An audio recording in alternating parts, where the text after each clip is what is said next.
you've got a beautiful daughter, Kainat, and like I said, that you've seen the underbelly of the youth, right? Yeah. Aren't you dreading your daughter growing up? I mean, you know exactly what happens at different At age groups. what age? डर नहीं Yeah. लगता कि यार वो भी वहां पे पहुंचेगी at some point of time. And this is the only conversation that I have with my friends who have children. What is the environment that we're bringing up our children in? किस तरीके से? तो again, आप सिर्फ अपने आप से compare कर सकते हो. So the only thing that we can do is to make our children, give them an environment which is wholesome, expose them to a lot of things, और उसके बाद हमारा कोई कंट्रोल नहीं उनपे है ही नहीं. And then hope like hell and pray कि भैया जो सीखा है शायद वो उस पे निकल जाए, because it's हमारे कंट्रोल पे नहीं है. Because our parents, we were not in our parents' control, but they did what they have to, and then we kind of followed. We've all done crazy things. Around 700 million people under the age of 35. That is crazy, and all of them are just like going bonkers towards doing well, and it's in all directions. They're just charged. It's a crazy time, and I get to see this. मतलब पिछले 17-18 साल से the youth of the country keeps coming. तो पहले तो मैं भी उन्हीं की उम्र का था. अब जब मैं उनको देखता हूँ, मैं बोलता हूँ यार ये तो कुछ अजीबोगरीब चीजें हो रही हैं. You've kind of in this show again, it's with Mismatched, with Sumer Singh. There's of course a different Rannvijay that we are seeing. What is your message to the guys who are kind of crossing that age barrier? So I've seen my मेरे माता पिता दोनों 60 and 65 हैं. दादा दादी भी they're around.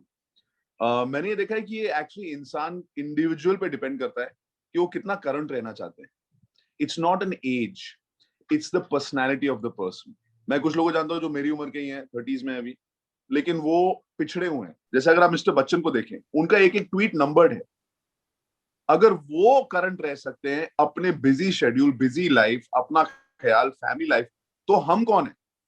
I've seen like my grandfather WhatsApp, like he can video call me, which is the biggest thing.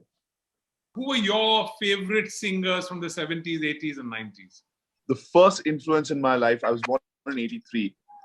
By the time I started listening to music, it was the first person that I was a fan of in my life was Michael Jackson. I had the Bad poster in my room. That was the first poster I had of Michael Jackson in the black jacket with all those. And I think he kind of represented pop culture at that time. Home Alone was one of the biggest films. He did a song with Macaulay Culkin. And the second guy that I admired throughout my life is Michael Jordan. And Michael Jackson did a song with Michael Jordan, was in the video called Jam. When that song came out, when the video came out, it blew my mind so much that I used to put MTV on the whole day. It would be just on. And I would tell people, when you see a globe bursting through a window and something is just starting, please call me. When you see a warehouse, and because that's the beginning of the song. Because I used to love it. So Michael Jackson was the first musical influence of a big fan. And I had the This Is It poster with my first Bad poster simultaneously for a long time when I was a bachelor. When I got married after that, things have changed. Growing up, see, Guns N' Roses was already a little before us, but November Rain, Sweet Child of Mine, all these songs were, but there was a lot of you remember Fred Durst, Limp Bizkit? Of course. Right. It was one of the first alternative. It was the first kind of getting hip hop and rock together, and Mission Impossible had come out. And when that was the kind of music that was just, and I was into hip hop like nothing. So Tupac, Biggie, DMX, then Usher, and all of these guys came in, and that was the kind of, because I was also into basketball. So my influence of music from pop shifted to hip hop and a little bit of mix of hip hop and rock, which Limp Bizkit used to do. But there was a bit of Bon Jovi every now and then. It depended on the girl that you were seeing also, your music influence. So, yeah. I would be like, but you know what? That film generally, because I was at that time you also loved Kevin Costner. And And the whole point of seeing a movie was that you get to sit next to that girl for that long. Otherwise, there is no other, So I used to love Mashi films because I would just be like, that's great time spent. Chanakyapuri, PVR, Priya, very nice. Tell me any particular story with a particular song that comes to mind right now. I mean, a particular incident. Yaar, ye gaane mein ye hua tha. So, but that's a Hindi song where, when I saw, Pehla Nasha was that song, which was it just did something at that time. But, special moments, Black Eyed Peas. Because Black Eyed Peas was big, right? And I saw them live in an MTV Awards in Sydney. And then because I work with MTV, we got to go to the VIP section in the after party. And who was in the VIP section? Fergie. Who did I take a picture with? Fergie, back in like early 2000. And then that happened with Beyonce. There's no bigger experience in my life. Beyonce came to India.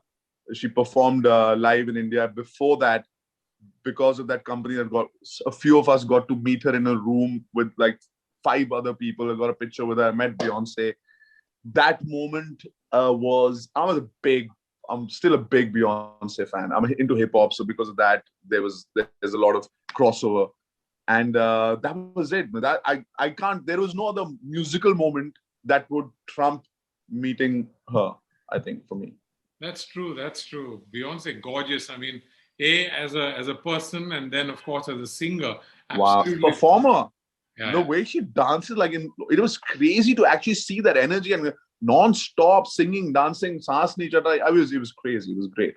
Rannvijay, one more question to you. The life in the 90s versus life now. Because Night Shift is all about music from the 70s, 80s, and 90s. And of course, things were very different in the 90s, and things are very different now. So anything that you miss from the 90s? The 90s had... in Hindi, on Sunday, there'd be Chitrahar. But New Year's Eve, there was no DJ in the army, DSOIs and the clubs. It used to be the top 100 songs, which would be on MTV. So the top 100 songs that MTV is curated was your party music. You just switch on MTV and 98, and then you'd see the top 10 songs. It was the way we consume music through a TV channel. There were no apps. There was no... this is before the iPod came, before all that. And that was the only way to consume music, or cassettes, So I was one of those guys. What I miss from the 90s is that we bought the Philips Powerhouse, which had A and B side. So one would record and one could play. So for the parties, because I was the guy to go and mix stuff. So I would put it, record it, stop it, put the other cassette, start another song, and then stop that, then get the other song back again, then record. And I missed that. So my tapes, like my cassettes, mixtapes, would be something that after a party had happened, a jam session or something, people were like, can I have a cassette? Can I have it? And that's how I was like, wait, man. Pehle us ladki ko dunga main, uske baad tumhe. So, and then they would record the whole tape and they would, they'd be cool then. So this was back in 96, 97. Here's another thing. People now don't realize, but when the Walkman came, when a lot of these kids were walking on this Walkman and everything, that was one thing. But when the Discman came, late 90s, Discman, you had a disc player and you were so cool because it would have so many songs and you don't have to keep changing. It was great. That was also a thing of the 90s. Now it's just one thing and you have everything here, everything, including you can watch Sumer Singh case files on this. 94.3 One World, your station. Radio 1.